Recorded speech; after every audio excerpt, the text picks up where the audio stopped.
Effect ന്യൂസിലേക്ക് ഏവർക്കും സ്വാഗതം. നവകേരളത്തിലേക്കുള്ള പുതിയൊരു ചവിട്ടുപടിയായിട്ടാണ്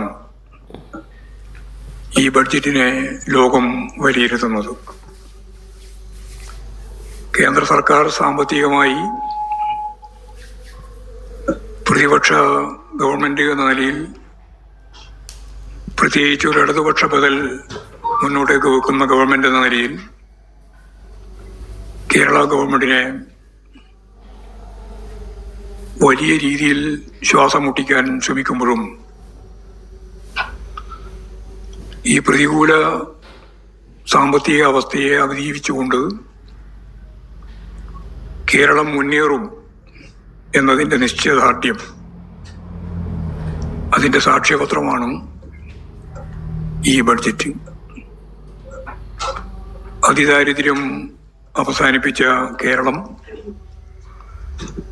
ദാരിദ്ര്യം തന്നെ അവസാനിപ്പിക്കുന്നതിന് വേണ്ടിയുള്ള പുതിയ നിലപാടുകൾ സ്വീകരിച്ച് മുമ്പോട്ടേക്ക് പോവുകയാണ്. ഈ ബഡ്ജറ്റിലും അതിൻ്റെ സമീപനം അതുതന്നെയാണ് പ്രധാനമായിട്ടും. ഇന്ത്യ ഗവൺമെന്റ് ആഗോളവൽക്കരണ നിലപാടുകൾ അംഗീകരിച്ച്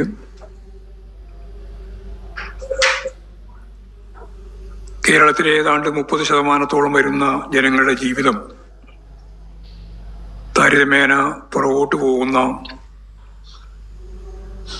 സാഹചര്യത്തിലൂടെ പോകുമ്പോഴാണ് LDF സർക്കാർ നേരെ വിപരീത ദശയിൽ എങ്ങനെ ഏറ്റവും പിന്നണിയിൽ നിൽക്കുന്ന ഈ 30% ജനതയെ മുന്നോട്ടേക്ക് നയിക്കാം എന്ന ആസൂത്രിതമായ ഇടപെടലിലൂടെ ഈ കഴിഞ്ഞ 10 വർഷക്കാലം മുമ്പോട്ടേക്ക് നീങ്ങിയിട്ടുള്ളത്. ഈ ഒരു പ്രത്യേക പശ്ചാത്തലത്തിലാണ് ഗവൺമെന്റ് പ്രവർത്തിക്കുന്നത്. ഈ ജനവിഭാഗങ്ങളെ ആകെ കൈപിടിച്ചുയർത്തി അവരുടെ ജീവിത നിലവാരം മെച്ചപ്പെടുത്താനാണ്, എന്ന് പറഞ്ഞാൽ ഏറ്റവും പിന്നണിയിൽ നിൽക്കുന്ന ജനങ്ങളുടെ ജീവിതം മെച്ചപ്പെടുത്താനാണ് ഇടതുപക്ഷ മുന്നണി ഗവൺമെന്റിന്റെ ശ്രമം. ഇടതുപക്ഷം എന്നുള്ളതുകൊണ്ട് അർത്ഥമാക്കുന്നത് അതാണ്. എന്താണ് ഇടതുപക്ഷം എന്നുള്ള ചോദ്യമുണ്ട്.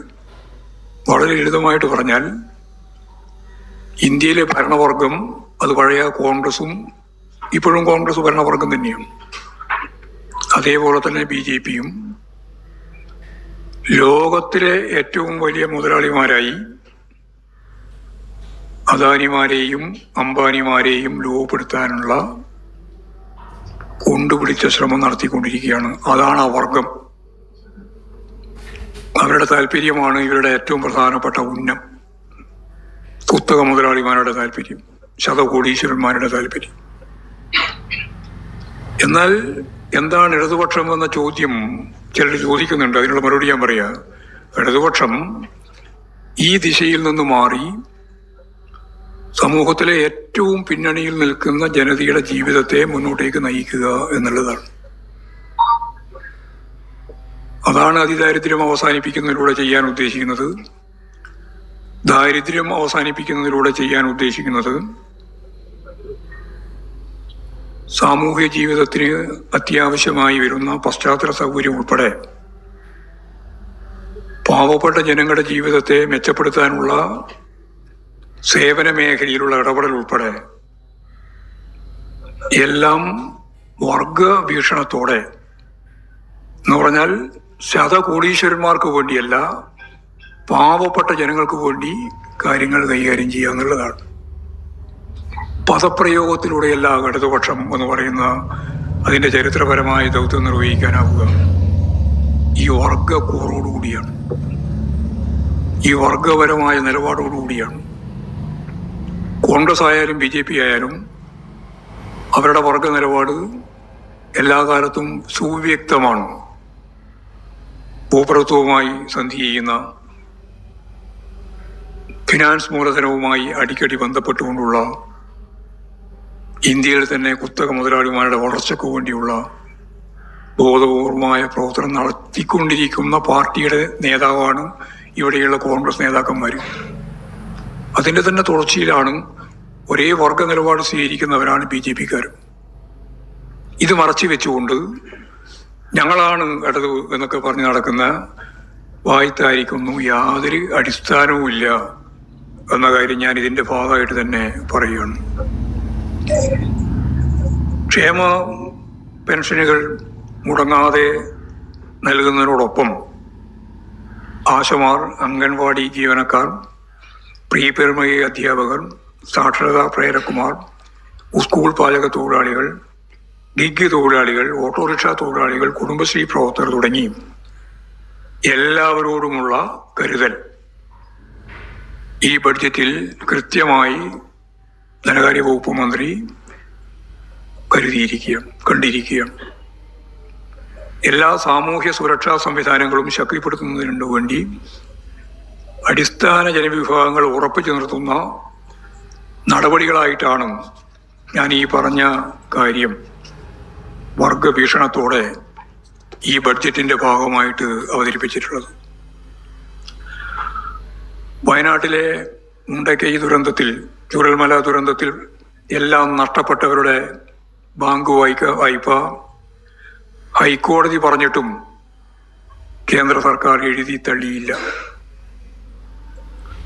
കേന്ദ്ര സർക്കാർ അന്ന് തന്നെ തീരുമാനിച്ചതിന്റെ ഭാഗമായി എഴുതി തള്ളുമെന്ന് ബജറ്റിലൂടെ പ്രഖ്യാപിച്ചിരിക്കുകയാണ് ഇപ്പോഴും. അന്ന് തന്നെ സംസ്ഥാന ബാങ്ക്, കേരള ബാങ്ക്, അവരുടെ കടം എഴുതി തള്ളാനുള്ള സംസ്ഥാന ഗവൺമെന്റിന്റെ അഭ്യർത്ഥന അംഗീകരിച്ചിട്ടുണ്ട്. ആ ജനങ്ങളുടെ താല്പര്യം സംരക്ഷിച്ചിട്ടുണ്ട്. എന്നാൽ കോടതി പറഞ്ഞിട്ട് പോലും കേന്ദ്ര ഗവൺമെന്റ് ആ നിലപാട് സ്വീകരിച്ചില്ല എന്നുള്ളതാണ് കാണാനാവുക. ബിരുദ പഠനം കേരളത്തെ സംബന്ധിച്ചിടത്തോളം വളരെ പ്രധാനമാണ്. നമ്മൾ നേരത്തെ പറഞ്ഞു വെച്ചത് വിജ്ഞാന സമൂഹം, വിജ്ഞാന സമ്പദ് വ്യവസ്ഥ.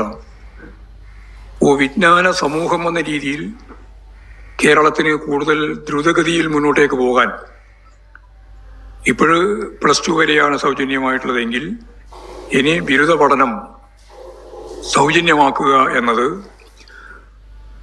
ഇന്ത്യയിൽ മാതൃകാപരമായ ഒരു പ്രവർത്തനത്തിലേക്കാണ് നമ്മൾ ആ ചുവടുവെപ്പോടെ നീങ്ങുന്നത്. എല്ലാവരെയും സാക്ഷരരാക്കിയിട്ടുള്ള സംസ്ഥാനത്ത് സ്കൂൾ പഠനം മുമ്പ് തന്നെ സൗജന്യമാണ്. ഇനിയിപ്പോൾ ബിരുദ പഠനവും സൗജന്യമാക്കുക എന്നതാണ് പ്രധാനപ്പെട്ട ഉന്നം. ബിരുദ പഠനം സൗജന്യമാക്കുന്നതോടെ എല്ലാവർക്കും ഉന്നത വിദ്യാഭ്യാസം പ്രാപ്യമാക്കുന്ന തലത്തിലേക്കാണ് കാര്യങ്ങൾ നീങ്ങുന്നത്. ഗവേഷണ വിദ്യാർത്ഥികളുടെ സ്കോളർഷിപ്പും മാധ്യമപ്രവർത്തകരുടെ പെൻഷനും വർദ്ധിപ്പിക്കാൻ ഇപ്പോൾ തീരുമാനിച്ചിട്ടുണ്ട്. സർക്കാർ ജീവനക്കാരോടുള്ള സർക്കാരിൻ്റെ ഉത്തരവാദിത്വം പൂർണ്ണമായും നിർവഹിക്കുമെന്ന് നേരത്തെ നൽകിയ വാഗ്ദാനം ഇപ്പോഴും പാലിക്കുകയാണ്. DA കുടിശ്ശിക മുഴുവൻ നൽകുമെന്നും അഷ്വേർഡ് പെൻഷൻ സംവിധാനം ഇപ്പോ ജീവനക്കാർ ഉൾപ്പെടെ ആവശ്യപ്പെട്ട കാര്യമാണ്, അത് നടപ്പിലാക്കും എന്നും പ്രഖ്യാപിച്ചിട്ടുണ്ട്. കേന്ദ്ര സർക്കാർ കേരളത്തോട് ശത്രുതാപരമായ മനോഭാവമാണ് കൈകാര്യം ചെയ്യുന്നത്. ഏതാണ്ട് 2 ലക്ഷത്തോളം കോടി ഉറുപ്പിക വിവിധ ഇനങ്ങളിലായി നമുക്ക് നൽകുന്നില്ല എന്നുള്ളത് സത്യം. അതേപോലെ തന്നെ ഈ പ്രതികൂല സാഹചര്യത്തിലും ജീവനക്കാരുടെ DA ഉൾപ്പെടെ, പെൻഷൻകാരുടെ DA ഉൾപ്പെടെ കൊടുത്തു തീർക്കും. അതിനാവശ്യമായ കരുതൽ ഗവൺമെന്റ് കണ്ടെത്തിയിട്ടുണ്ട് എന്ന് കൃത്യമായിട്ട് പറയുകയുണ്ടായി. റോഡ് അപകടത്തിൽപ്പെട്ട് ചികിത്സ തേടുന്നവർക്ക് ഇതൊരു പ്രധാനപ്പെട്ട വെല്ലുവിളിയാണ്. കാരണം റോഡിൽ കിടക്കുന്നവരെ ആശുപത്രിയിലേക്ക് നീക്കുക എന്നുള്ളത് പോലും പലപ്പോഴും അതിൻ്റെ അനന്തര സാമ്പത്തിക ബാധ്യത ഓർത്ത് പലരും തയ്യാറാവുന്നില്ല. അപ്പോൾ ആദ്യത്തെ 5 ദിവസം പണരഹിത ചികിത്സ വളരെ വ്യക്തമായ പദ്ധതിയോടുകൂടി നടപ്പിലാക്കാൻ ഇപ്പോൾ ആരോഗ്യ വിദ്യാഭ്യാസ മേഖലക്ക് ബജറ്റിൽ പുതിയ മുൻഗണന നൽകുന്ന സാഹചര്യത്തിൽ ഇതുകൂടി ഇപ്പോൾ വ്യക്തമായി നടപ്പിലാക്കും. 5 ദിവസം പണരഹിത ചികിത്സ ഈ അപകടത്തിൽപ്പെട്ട ആളുകൾക്ക് നൽകും എന്നിപ്പോൾ പറഞ്ഞിരിക്കുകയാണ്. പശ്ചാത്തല സൗകര്യ മേഖലയിലും വലിയ തോതിലുള്ള പുരോഗതിയും മുന്നോട്ടുള്ള യാത്രയുമാണ് ബഡ്ജറ്റ് മുന്നോട്ടേക്ക് വെക്കുന്നത്. റോഡുകൾക്കും പാലങ്ങൾക്കും മതിയായ തുക അനുവദിച്ചു. 2269 കോടി രൂപ ചെലവിൽ വയനാട് തുരങ്കപ്പാതയുടെ നിർമ്മാണ പ്രവർത്തനം ആരംഭിച്ചു കഴിഞ്ഞു. തുരങ്കം നിർമ്മിക്കുന്നതിന് വേണ്ടിയുള്ള പണി തുടങ്ങി. ഇനി കട്ടപ്പന തേനി തുരങ്കപ്പാതയുടെ പ്രാരംഭ പ്രവർത്തനത്തിന് ഗവൺമെന്റ് ഫണ്ട് അനുവദിച്ചിരിക്കുകയാണ്. കാർഷിക വ്യാവസായിക മേഖലകളിലും IT അനുബന്ധ മേഖലകളിലും വികസന കുതിപ്പിന് സഹായകമാകുന്ന രീതിയിലുള്ള നിർദ്ദേശങ്ങൾ ബജറ്റിൽ വെച്ചിട്ടുണ്ട്. ഇങ്ങനെയെല്ലാം ഞാൻ നേരത്തെ പറഞ്ഞതുപോലെ കേരളം മാത്രമല്ല, മലയാളികൾ ലോകത്തിന്റെ ഏതെല്ലാം ഭാഗങ്ങളിലുണ്ടോ അവരെല്ലാം വിശദമായിട്ട് ചർച്ച ചെയ്യുന്ന നവകേരളത്തിലേക്കുള്ള കേരളത്തിന്റെ ഈ പുതിയ ബഡ്ജറ്റ്